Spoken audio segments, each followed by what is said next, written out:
Let's talk about earnings management. What is it? In simplest terms, it's when companies use accounting tricks to make their profits look better than they really are. This can involve shifting expenses to a different period, inflating revenue, or using other creative accounting methods. Think of it like this. You wouldn't want to show up for a job interview in your pajamas, right? You'd want to dress up and present yourself in the best possible light. You want to put your best foot forward. Companies do the same thing with their earnings reports. Companies do the same thing with their earnings. They want to look good for investors, analysts, and the market in general. They want to look good for investors. A strong earnings report can boost stock prices and attract more investment. Now, some forms of earnings management are legal. They fall within the rules of accounting. These methods might include deferring expenses or recognizing revenue at different times, but that doesn't make them right. Just because something is legal doesn't mean it's ethical or in the best interest of investors. Other forms are downright illegal. These practices cross the line into fraud and can have serious consequences. They cross the line into fraud. Executives can face fines, imprisonment, and the company can suffer reputational damage. As investors, we need to understand the difference. It's crucial to be able to distinguish between legitimate accounting practices and manipulative tactics. We need to be able to spot the red flags. This means looking beyond the surface numbers and understanding the underlying business. Why is this important? Because earnings are the lifeblood of the stock market. They are a key indicator of a company's financial health and future prospects. They're what drives stock prices up or down. Positive earnings can lead to stock price increases, while negative earnings can cause declines. If companies are playing games with their earnings, it can mislead investors. This can create a false sense of security or unwarranted panic. This can lead to bad investment decisions. Investors might buy into a company that's not as strong as it appears, or sell off shares unnecessarily. Why do companies feel the need to manage earnings? There are many reasons. It's a complex issue that involves various factors and motivations. Sometimes, they're under pressure to meet Wall Street expectations. Investors and analysts closely watch these numbers. Analysts set targets for earnings per share, which can significantly influence a company's stock price. Companies feel the heat to hit those targets, or even exceed them. Missing these targets can lead to a drop in stock price and loss of investor confidence. Other times, companies want to smooth out their earnings. This means they try to avoid showing large fluctuations in their financial performance. They don't want big swings in profits from one quarter to the next. Volatility can make a company appear unstable. They want to show steady, predictable growth. Consistency is often seen as a sign of a well-managed company. This can make them look less risky to investors. A stable company is more attractive to long-term investors.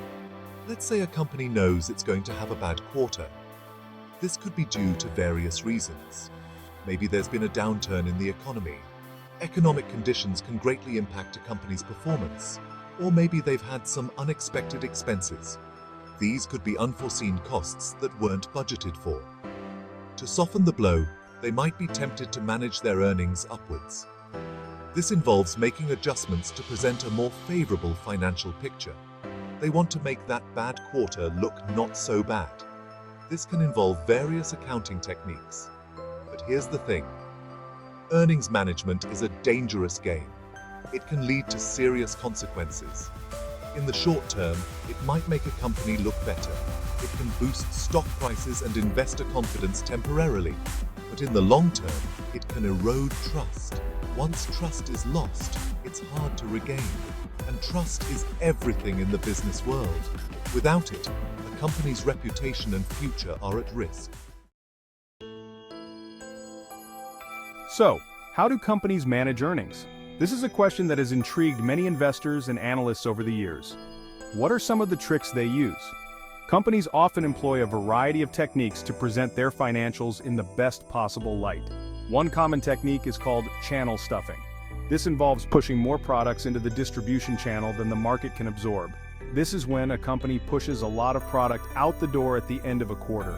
By doing this, they can temporarily boost their sales figures. They might offer their customers deep discounts or extended payment terms. This can make the sales figures look better than they actually are.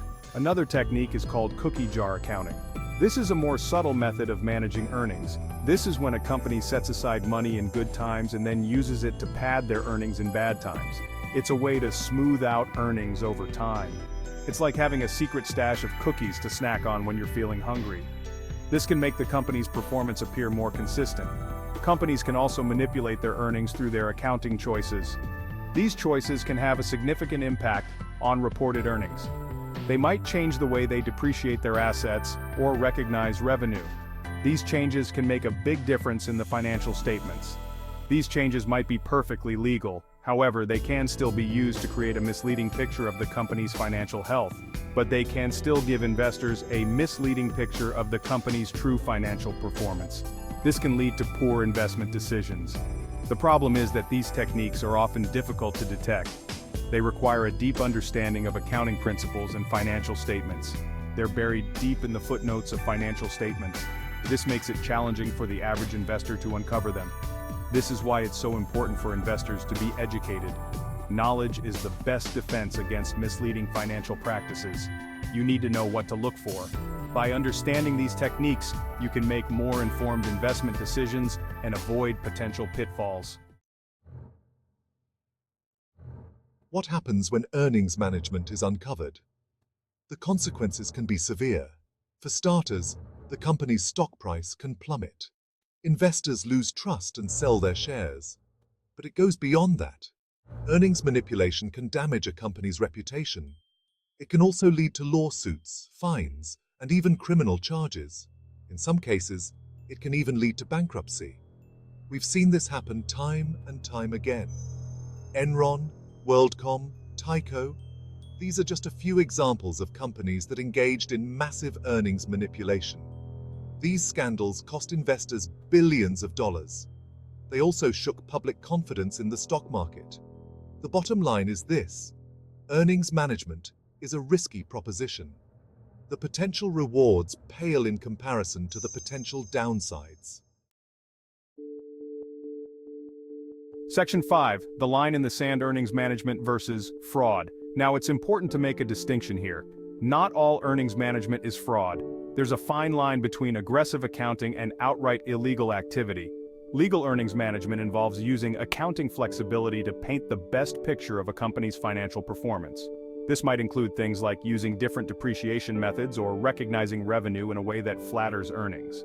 Fraud, on the other hand, involves intentionally making false or misleading statements in financial statements. This could include things like recording fictitious sales, hiding expenses, or valuing assets improperly. The key difference is intent. Legal earnings management is about bending the rules. Fraud is about breaking them. Section 6. The ethics of earnings management. This brings us to the ethical considerations of earnings management. Even when it's legal, is it ethical? That's a question that has been debated for years. Some people argue that companies have a fiduciary duty to their shareholders to maximize profits. They say that earnings management is a legitimate way to do this. Others argue that earnings management is inherently misleading. They say it undermines the integrity of the financial markets. There's no easy answer. It's a complex issue with no clear right or wrong answer. But it's an issue that investors need to be aware of. You need to understand the motivations behind earnings management and the potential consequences. Section 7, the importance of investor education. This is why investor education is so important. You need to be able to read between the lines of financial statements. You need to be able to spot the red flags that might indicate earnings management. Don't just rely on what companies tell you. Do your own research, read analyst reports, follow industry news. The more you know, the better equipped you'll be to make sound investment decisions. Remember, knowledge is power. And when it comes to investing, knowledge can protect your money. Section 8. The role of regulation and oversight. Of course, investor education is only part of the solution. We also need strong regulation and oversight to prevent earnings management. The Securities and Exchange Commission, or SEC, has a crucial role to play here. The SEC is responsible for enforcing accounting standards and prosecuting companies that engage in fraud, but the SEC can't do it alone. We also need whistleblowers to come forward and report wrongdoing. We need auditors to be more vigilant in their reviews. And we need corporate boards to hold management accountable. Section 9. Identifying earnings management red flags. There are some red flags that can help you spot potential earnings management. One red flag is a history of aggressive accounting. If a company has a track record of pushing the limits of accounting rules, it might be more likely to engage in earnings management. Another red flag is a complex corporate structure. Companies with many subsidiaries or off-balance sheet entities might be trying to hide something. Finally, be wary of companies that are under a lot of pressure to meet earnings targets. This pressure can lead to bad decisions. Section 10. Protecting your investments. Due diligence. So, how can you protect yourself from earnings management? The most important thing is to do your due diligence. Don't just invest blindly. Take the time to understand a company's business and its financial statements. Look for companies with a history of strong corporate governance. These are companies with independent boards, transparent accounting practices, and a commitment to ethical behavior. Remember, investing is a marathon, not a sprint.